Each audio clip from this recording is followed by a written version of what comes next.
опоздали, потому что пробки в Одессе ужасные. Вот. И сегодня эфир у нас с моим любимым красивым психологом Марьяночкой. Познакомились мы с ней давно еще, да, на гештальте, когда вместе учились. Я, в общем, приостановила этот процесс, а Марьяна продолжила. И теперь активно, успешно практикует. И в том числе работает с нашими клиентками при регистрации, анкета в агентстве. Девушки в первую очередь общаются с ней. И сделали мы эти консультации для того, чтобы процесс поиска своего партнера сделать более эффективным. Вот. А сегодня пригласил я Марьяну на эфир, чтобы мы обсудили тему, которая часто возникает в беседе с женщинами. Почему мне встречаются именно такие мужчины, почему мне всегда не везет. Ну, конечно, там женщины седуют на то, что такие или иные мужчины встречаются, тогда они недовольны. Вот. И хотелось вот с психологической точки зрения рассмотреть эту тему, поэтому, надеюсь, Марьяна нам поможет. Добрый вечер. Надеюсь, вы сидите перед экраном телефона и вам удобно, уютно. Вот мы, наконец, преодолели все пробки и смогли к вам прийти. Тема, правда, актуальна. Она актуальна не только, наверное, для тех, кто вот приходит к Лене, но и для тех, кто приходит ко мне, потому что, второе название этой темы, наверное, можно предположить, что будет звучать: почему же я наступаю все время на одни и те же грабли? Ну вот что же такого происходит? Однозначно ответить на этот вопрос, конечно же, сложно, поэтому я прям предлагаю тех, кто нас смотрит, быть активными и задавать свои вопросы, желательно там, да, несколько там обрисовав хоть там чуть-чуть ситуацию, да, с вами делиться какой-то информацией, потому что мне кажется, что нет каких-то стандартных решений, когда дело касается эмоций, личности. Марьян, можно я тогда, пока вопросы зреют, я задам такие, которые я часто тоже слышу от клиенток, и такие, я пишу ситуации, наверное, типичные. Ну вот, например, девушки жалуются, что периодически или очень часто встречаются им только женатые мужчины. Они говорят, почему мной интересуются только женатые мужчины? Вот, конечно, сложно в общем говорить, но гипотеза, почему так может происходить? Ну, это может происходить по нескольким причинам, да. Вот если, например, ко мне на консультацию приходит девушка и спрашивает, и задается, да, таким вопросом, у меня есть несколько гипотез. Какую свободу сохраняет эта девушка? Вот, свою личную. Ну вот, например, там, это, как правило, касается тем, когда, например, девушке попадаются несвободные мужчины. Да? Что такого происходит с ее свободой? Да? Либо она ее так ценит, либо ей не хочется вступать там в какие-то там, не знаю, такие отношения, где уже существует быт, но она не может себе в этом признаться. То есть она подсознательно выбирает таких партнеров, которые нельзя быть сильно близко, да? Да, мы говорим об этой ситуации как о ситуации бессознательного выбора. А вот что приводит к бессознательному выбору? Это, правда, каждый раз, скажем, разные точечки. У каждого, да? У каждого свое. История, да? Как правило, да, то есть если мне нравятся женатые мужчины, я люблю несвободных, да, мужчин, которые не проявляют всецело внимание ко мне, да. Значит, здесь вопрос или моей ценности. Может быть, я не очень могу пережить, когда мужчина за мной ухаживает, например. То есть много там какого-то смущения там, или что? Может много стыда быть, может я сохраняю таким образом свою границу, может быть я сохраняю какие-то отношения. Например, у меня неосознанные, но очень близкие отношения с мамой. И я так сохраняю немножечко ту систему, в которой я живу. И вроде как я очень хочу отношений, но не получается. Вот так, правда, бывает. И причины, правда, могут быть разные. Это надо индивидуально с каждым человеком. Желательно, конечно, да. Вот. Может быть, кто-то там нам сегодня что-нибудь обрисует. Давай посмотрим вопросы. Если есть, то издалека не вижу. Приближаюсь к экрану телефона. Так, вопросов я пока не вижу. Все пока стесняются, не привыкли к моим эфирам. 100 лет не делала их уже. Вот. Но мы теперь начали с Марьяной. Так. Ну, может быть, есть еще какая-то ситуация, и у тебя большой опыт, может, ты обрисуешь? Ну вот, частый тоже момент такой. Кстати, что касается вот отношений с несвободными людьми, то иногда я и мужчин такое замечаю, они рассказывают о том, что им нравятся только замужние женщины всегда, и никак иначе. Никто. Тоже такие же могут причины быть, да? Правда, может что-то происходить с тем, а как мужчина вообще переживает внимание к себе, а правда, сохраняет он что? Вот в ситуации, например, с выбором мужчин, да, вот, когда у мужчины выбор, да, такой замужней женщины, вот там подозреваешь, что он сохраняет, например, отношения с родителями каким-то образом, можно, наверное, даже быстрее, чем женщина. Так, а вот бывает еще такой момент, что женщины жалуются на то, что я там успешная женщина, там, например, свой бизнес хорошо зарабатываю, состоявшаяся, а почему-то ко мне притягиваются то таксист, то такого социального статуса мужчины, и они тоже не понимают, девушки, что происходит и почему так происходит, потому что в своих фантазиях она рядом с мужчиной другого типа. Другого статуса, ты имеешь в виду. Смотри, но мы не говорим, когда говорим о психологии, мы не говорим слово «притягиваются». Потому что даже сам по себе этот глагол имеет некую безликость, да, вот притягиваться само собой. На самом деле, когда мы говорим о выборе, например, там мужчины, или любого, да, там, не знаю, любой категории, мы говорим об осознанном или неосознанном выборе. Правда, нужно разбираться, почему у этой женщины есть притяжение к мужчине более низкого социального статуса. Возможно, таким образом она сохраняет ощущение своей значимости, потому что с мужчиной более низкого социального уровня, например, это проще. Возможно, ей нравится спасать. Возможно, ей нравится, не знаю, там, та свобода, которая есть рядом с такими мужчинами, да. То есть причин, опять же, может быть множество. Но, опять же, мы разделяем статус и финансовые возможности. Потому что я знаю, бывают женщины, которые жалуются, только вышла за него замуж, у него сразу деньги закончились. Бывает, правда, обратные ситуации, только вышла за него замуж, он сразу начал зарабатывать. Бывают обратные ситуации, когда вот только вышла замуж, все. А почему так происходит? Кстати, тоже интересный вопрос. Но на самом деле универсального ответа, подчеркиваю, снова не найдем, да, но, как правило, мы можем искать вот что. Во-первых, мы можем предполагать, что если женщина финансово устойчива, например, то и, допустим, у нее были отношения, в которых она оказывалась, например, в другом статусе, в статусе зависимой девушки, женщины. Это часто случается, например, вот после родов, например, да, женщины оказываются в финансовой зависимости от мужчин.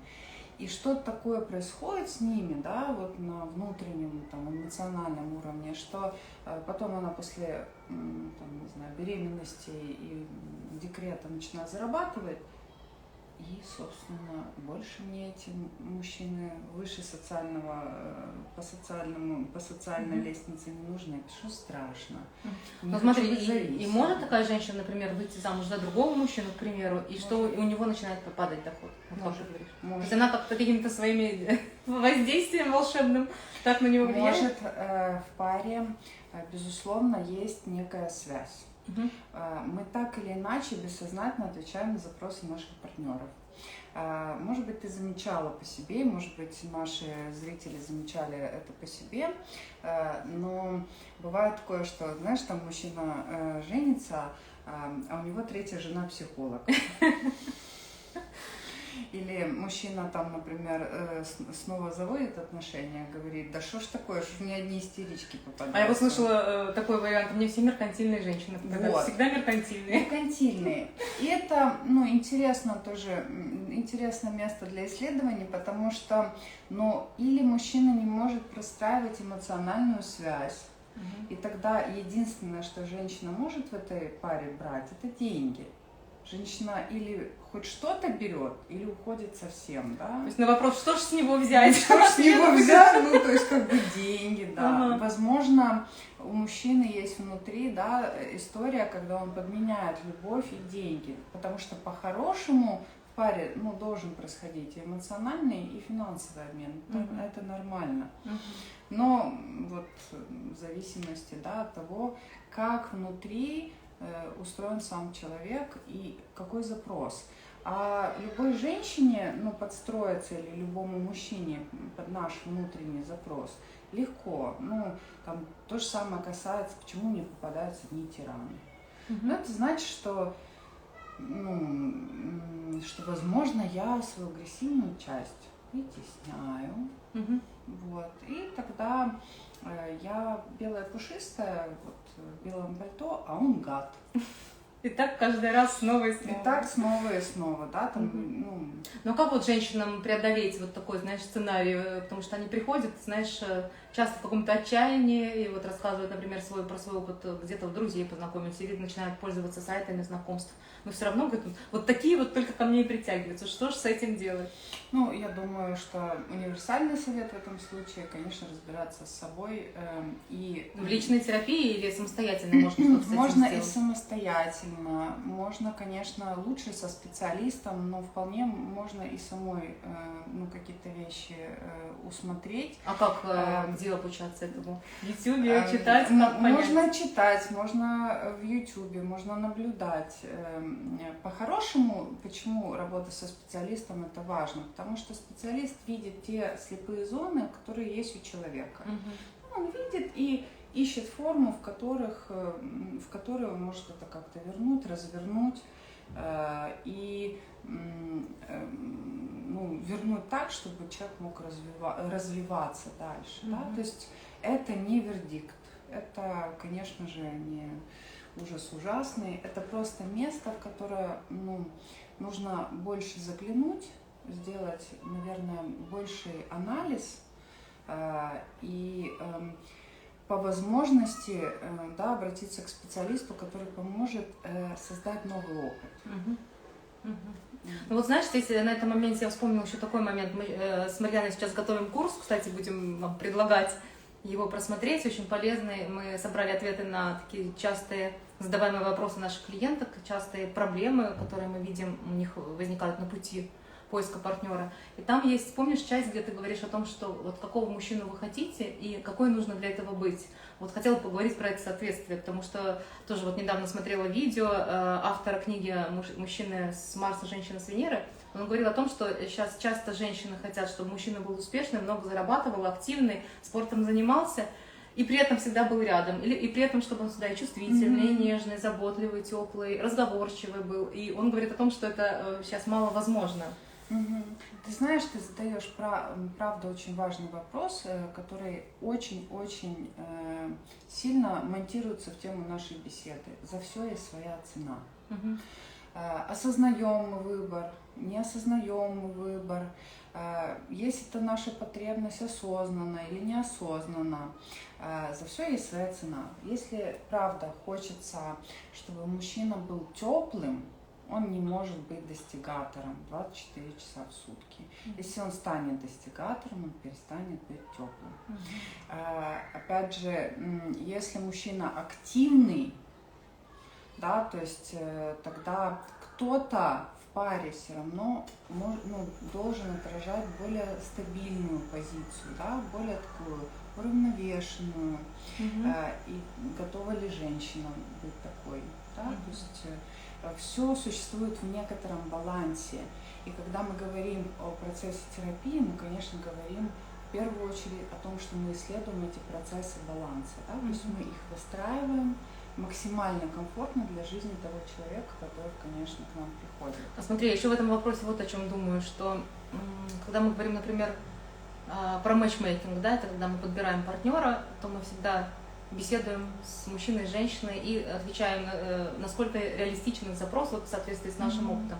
В коучинге другая ситуация. Вот, когда я недавно курс проходила от американского преподавателя и профессора, она говорила о том, что в коучинге вообще другая ситуация, вы не можете сказать человеку, это невозможно, там, вы не найдете такого партнера. В коучинге все возможно, и ты, в принципе, можешь там себе любые цели ставить, разумные, да, и достигать их. Вот что касается поиска партнера, с одной стороны, женщина-то может вроде как, да, пожелать себе, чтобы и то, не или, а вот нажелать всего, что хочется. И в то же время есть то, что ты сейчас только озвучила. И, опять же, как соединить? Или это две разные теории несоединимые, или вот, их-то как-то можно подружить? Знаешь, как понять, что реально, что нереально? Знаешь, я думаю, что идеальной формулы любви, как и идеальной формулы нелюбви, ну, ее не существует, да? Ну, то есть это всегда какой-то очень тонкий процесс. Для одной женщины возможно все, потому что ее внутренние, не знаю, какие-то способности что-то получать, да, быть как бы направленной вовне, ну, будут там, не знаю, превалировать, да? А у другой женщины больше ограничений. Почему? Потому что больше, там, не знаю, когда-то в детстве чаще стопорили, может, стыдили, говорили, много хочешь, мало получишь, да, много хочешь, мало получишь, мама. Вот, цитата великих женщин, мама. То есть, ну, на самом деле, мне кажется, что и то, и другое верно. Просто в каждом индивидуальном случае, вот прям подчеркиваю снова, нужно смотреть, где женщину нужно развернуть, потому что она что-то занижает, что-то ограничивает в себе, а где нужно ей немножечко, границу какую-то задать, потому что, как бы, я хочу 1 000 000, но если я не заработала еще 100 000, как бы, давай начнем со 100 000. Вот так. Ну вот как быть, у меня так в практике, кстати, часто было раньше, что девушка приходит, она с какими-то определенными требованиями к мужчине, например, статусного, хочет обеспеченного и так далее. Вот. Но общаясь с ней, я понимаю, что такие мужчины, вот по крайней мере в нашем агентстве, они ищут другого плана девушек. И вот что таким клиенткам правильно было бы ответить, как их помочь им можно? Я думаю, что в этой ситуации важна тактичность и искренность. Это, конечно, в зависимости от того, хочет ли это слышать женщина. Я хотела спросить про совет. Хотите ли вы совет? Да, вы вообще хотите слышать, как это в реальности? Например, да, потому что, если женщина не хочет слышать, как в реальности, ее не удовлетворит никакой ответ. Если женщина настроена слышать, она, конечно, будет заинтересована это услышать. И тогда можно, правда, сказать, что, вы знаете, вот есть такие-то, там, не знаю, у мужчин есть вот такие-то требования. Вот такие, как вы хотите, да? Да, как правило. Это не значит, что это невозможно встреча, да, то есть, мне кажется, что спонтанность, любовь, удачу, не знаю, какие-то невероятно потрясающие встречи никто никогда не отменял. То есть это, правда, есть вероятность этого. Но есть определенный процент, да, чего-то, вот, что там может, как правило, не совпасть. Спасибо, Марьяна. Сейчас посмотрю, есть ли у нас вопросики, потому что издалека опять не вижу. Так, у нас аудитория какая-то сегодня молчаливая, ничего не спрашивает. Да, задавайте вопросы, прям интересно. Может быть, потому что мы много разговариваем. Надо помолчать чуть-чуть. Да, может быть, мы не даем пространства появиться. Да, задавайте вопросы, просто интереснее на самом деле беседовать, если есть обратная связь от вас, интерес тоже какой-то, и какие-то конкретные кейсы, которые можно обсудить. Знаешь, говорю, мне кажется, так как это очень редкое событие в моем инстаграме, прямой эфир, люди, наверное, просто в шоке, что это случилось. И молча молча смотрят. Ну, я думаю, еще тема может быть деликатной, потому что я думаю, что эта тема, правда, требует какого-то такта, да, и это может тема быть достаточно болезненной, скажем, да, потому что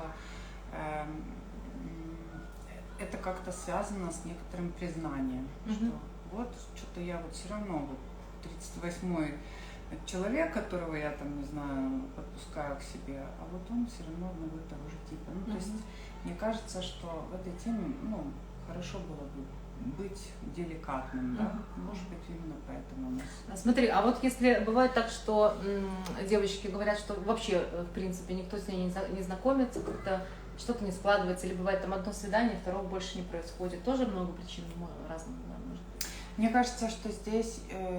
правда, может быть, еще больше причин, и я прям даже не рискну ответить на этот вопрос, потому что вот это прям совсем индивидуально. Что может такого происходить? Это может быть, я не знаю, внутренний страх, там, например, поднимается интерес у девушки, она его блокирует. Да, и таким образом вот просто что-то происходит, да, что она как-то выталкивает из общения мужчин. Может происходить, не знаю, множество других разных ситуаций. Вот, прям в этой теме я бы вообще, не стала даже предполагать. Да? Смотри, а вот что может быть причиной, когда, опять же, из практики, с девушкой обсудили все, рассказали, какие мужчины бывают, как происходит работа, все окей. И мы начинаем предлагать кандидатов, и в каждом кандидате находится что-то для нее плохое. То есть она в каждом находит какой-то изъян еще на уровне рассмотрения его анкеты. И всегда отказывается даже от первых свиданий. Тоже, опять же, много разных причин может быть. Да, мне кажется, это какое-то избегание отношений. Может и избегание быть, может... смотря в какой вот сейчас жизненной ситуации девушка, это может быть и просто отреагирование. Вот прям в этом каком-то конкретном примере тоже не рискну. Это нужно, правда, задавать какие-то уточняющие вопросы. Я вообще люблю разговаривать индивидуально, просто потому, что вот этот удивительный узор, он возникает только при присутствии, вот когда я чувствую, что я присутствую, другой человек присутствует. И этот удивительный узор возникает в процессе коммуникации.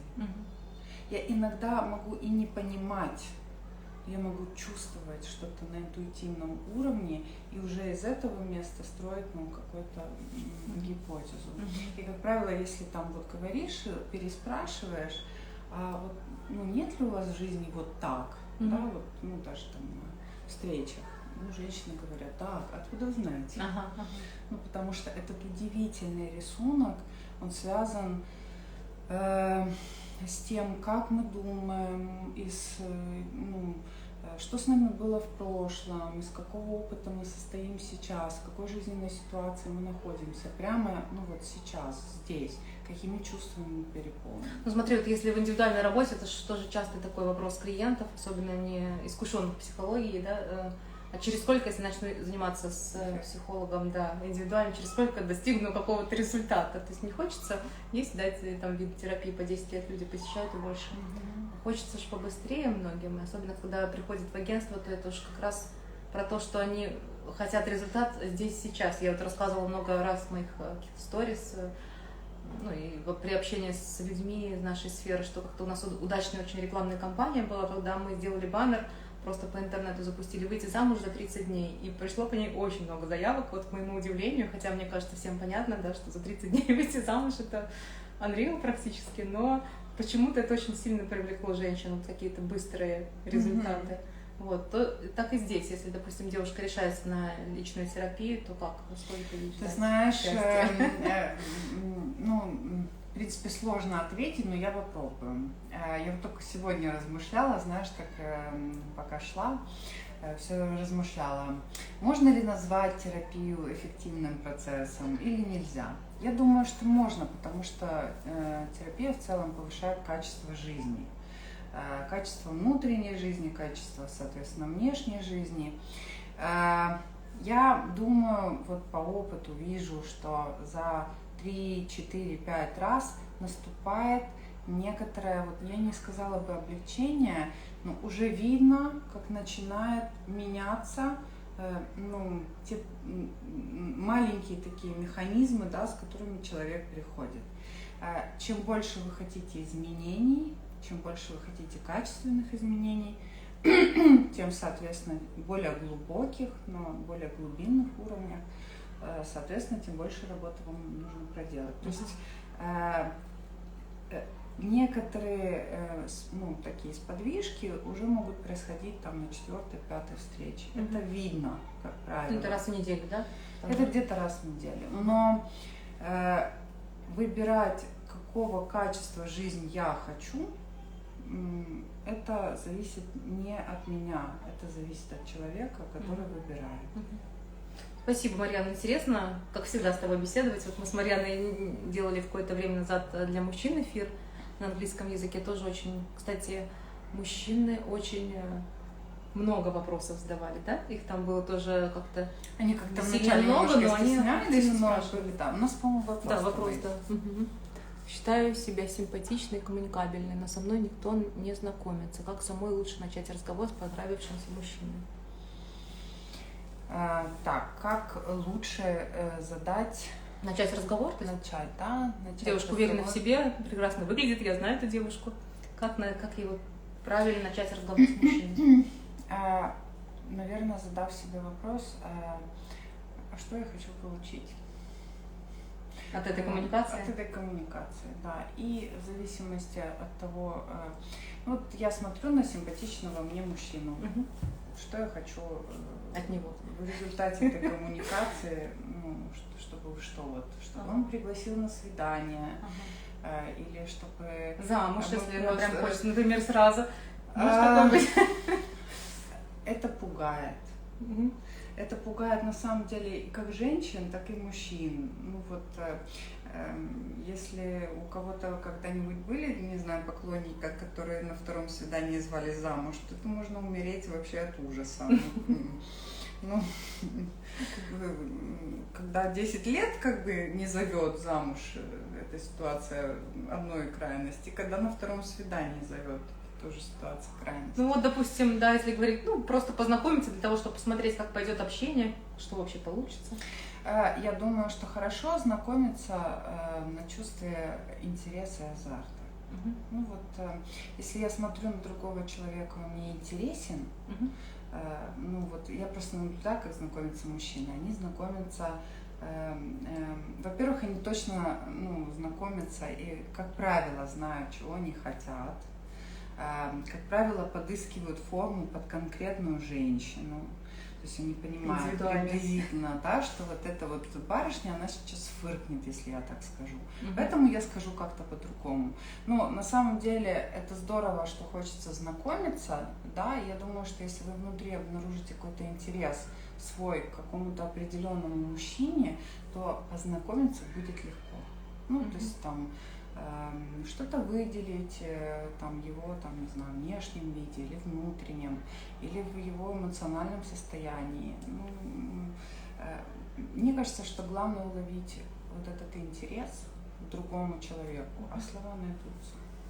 Это, знаешь, сейчас подумала, такую аналогию привела, как тост, когда говоришь вот от души, думая об этом человеке, вспоминая что-то связанное с ним, вот он и получается, да? Мне кажется, что-то просто красивенькое. Мне кажется, что коммуникация, она, в общем, для того и существует, да, знакомство, оно для того и существует, чтобы приблизиться, выразить, подойти, да, проявить интерес. Мне кажется, так. Я могу ошибаться, и у людей, может быть, совсем другие какие-то представления. Так, дорогие мои, может быть, у вас еще какие-то есть вопросы? Мы Не еще... знаю, ответила ли я на вопрос девушки? Да, Лидия, ли... дайте знать, как вам ответ. Все, что-то стало ли понятно в этом смысле? И если можете, поделитесь, какой у вас был опыт. Вы же пробовали ознакомиться, как, что срабатывает, что нет?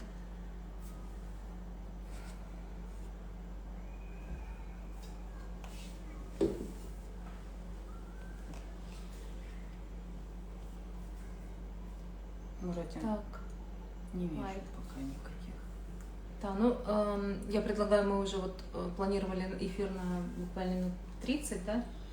Будем, наверное, завершаться. Ждем еще 2 минутки ваших вопросов и будем тогда заканчивать. Вот, Марьян, пока что-то я у тебя тоже еще хотела спросить на эту тему, дай подумать. Вот на что обратить внимание девушке, когда она выбирает себе партнера? Вот мы говорим, да, о том, что какие-то реалистичные ожидания, нереалистичные, кого она хочет, кто действительно там, ею интересуется.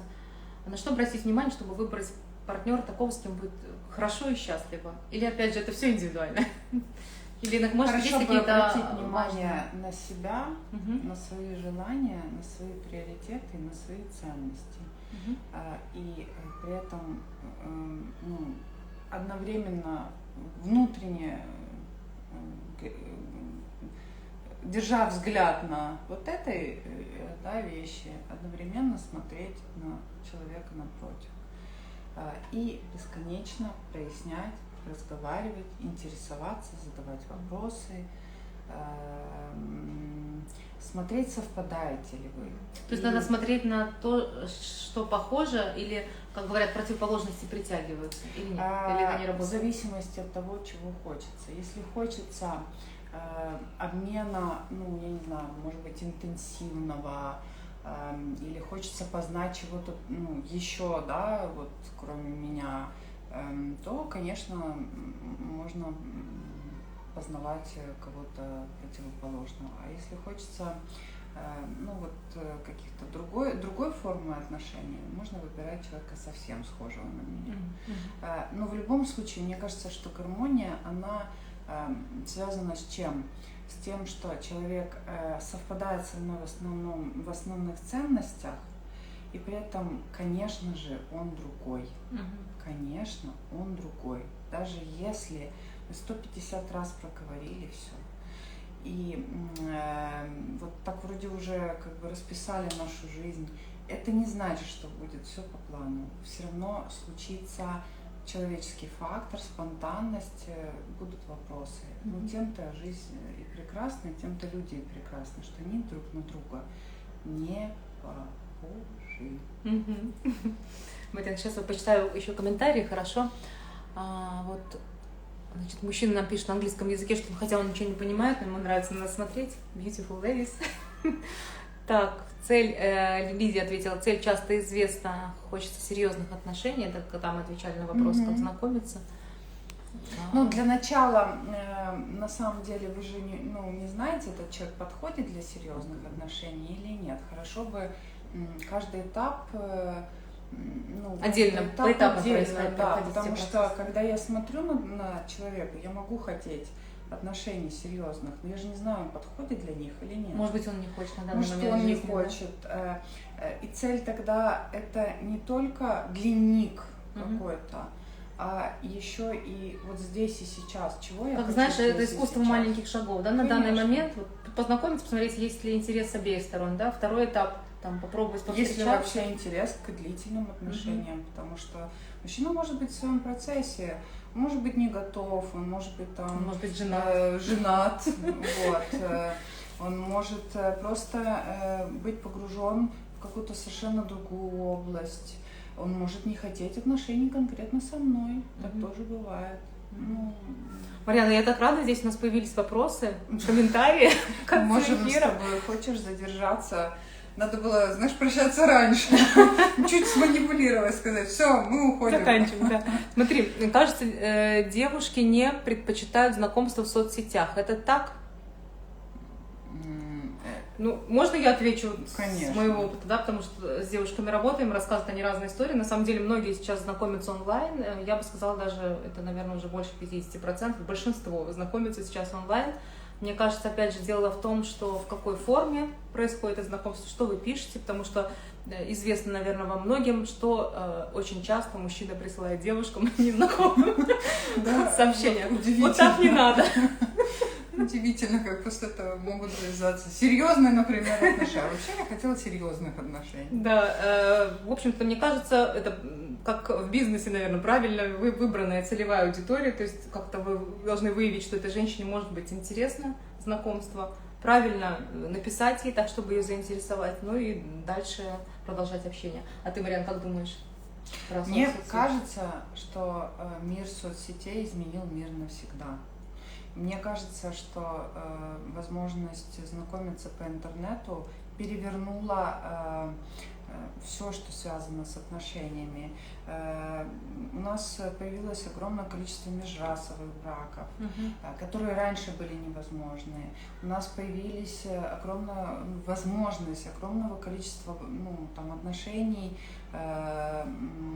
скажем, да, разных культур, разных социальных статусов. На самом деле, мне кажется, что это в некоторой степени, конечно, какие-то ограничения, потому что во время онлайн-встречи или во время онлайн-беседы я лишена возможности видеть человека так явно, как вот я тебя сейчас вижу, смотреть ему в глаза, видеть его телесно, какое-то проявление, прикасаться. Но я имею возможность общаться с человеком на другом конце вселенной и строить отношения, интересоваться, то, чего раньше было невозможно. Поэтому я думаю, что это возможно, и правда это зависит, наверное, от того, в какой форме. Ну да, наверное, знаешь, еще от девушек зависит. Есть девушки, которые активно ходят в ночные клубы, они знакомятся там, такие же мужчины. Есть те, которые больше домоседы, им легче в соцсетях, мне кажется, знакомиться. Ну, или там занятые женщины, занятые мужчины. Давай прочитаем дальше. Вот интересный вопрос Юлиана задает. Как правильно выявить те самые бессознательные моменты в себе, которые мешают создать отношения? Спасибо. Ну, вот здесь, правда, здорово, что был задан такой вопрос. Я частично на него уже отвечала. Как именно, да? То есть самый легкий и простой путь – это путь обратиться к специалисту. И после этого это его головная боль выявлять эти невидимые зоны. Но если вы все-таки предпочитаете внутреннюю собственную работу, то хорошо было бы, например, я за списки, например. Если мне нет возможности обратиться ко второму человеку, я обращаюсь к бумаге. Я пишу списки, какие качества, не знаю, у этих мужчин мне не нравятся, да, то есть, не знаю, вплоть до того, что я пишу список мужчин, которые в моей жизни, например, попадаются. Это может оказаться всего 2, и тогда статистика неправильная, например, мне кажется, что много, а выявляют, если 2 случая на, 15, допустим. И тогда я по-другому на какие-то вещи смотрю. Можно выписать список качеств, которые в этих мужчинах не нравятся. И прямо писать, или хоть 100 пунктов. А потом сесть и написать список качеств, которые в них прикольные. И, возможно, их окажется 102 пункта.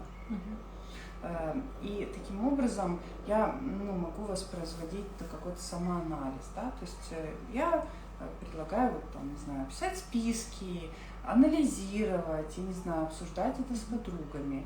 Только а как девушка Юлиана спрашивает, бессознательные свои моменты, бессознательные? Как это осознать? Скорее к спискам. И там что-то можно какие-то общие... если я написала, если я пишу, например, список, тех качеств, которые мне не нравятся, а потом выявляю, что качеств, которые нравятся, гораздо больше. И я такая думаю, это выбор. Да,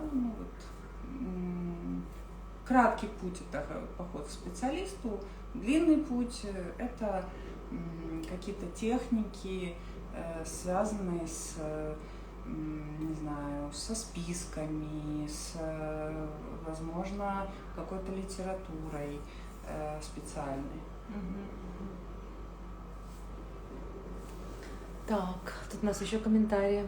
Это вот Людмила пишет по советам. Наша Настенька, Маша, Настя. Так, женщины часто делают много ошибок именно на первом свидании. Согласны? Смотря что считать ошибками.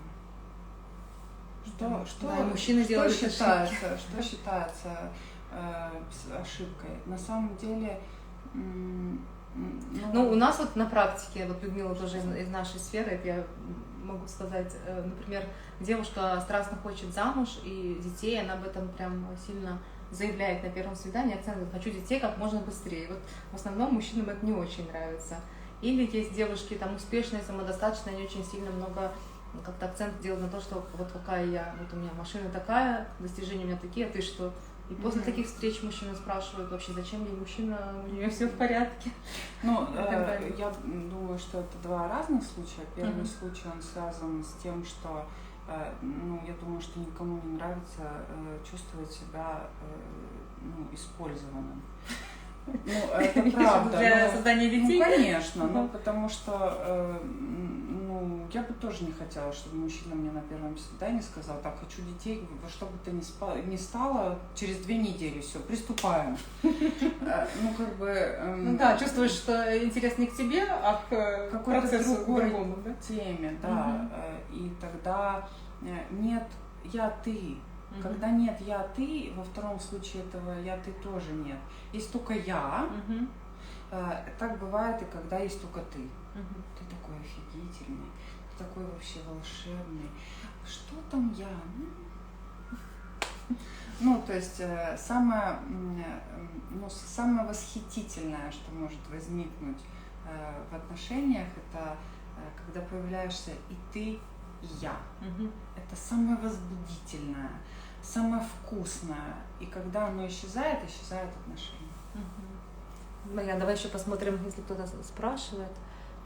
Спрашиваете вопросы, например, сколько девушек ты выбрал, ты приехал только ко мне, со сколькими ты уже встречался, будешь ли еще после меня с кем-то встречаться? Ну да, Люда здесь перечисляет те вопросы, которые у нас девушки задают на свиданиях, которые мы не рекомендуем задавать на самом деле. Мужчины тоже как-то на первом свидании, особенно контролирующих женщин, побаиваются таких. Так, ну что, если есть у кого-то последние, давайте вопросы, если есть, и мы будем заканчивать, а то уже мы приближаемся к часу проведения эфира. Ну, знаешь, если, я считаю, это успех, если нам только начали задавать вопросы, я думаю, что все состоялось.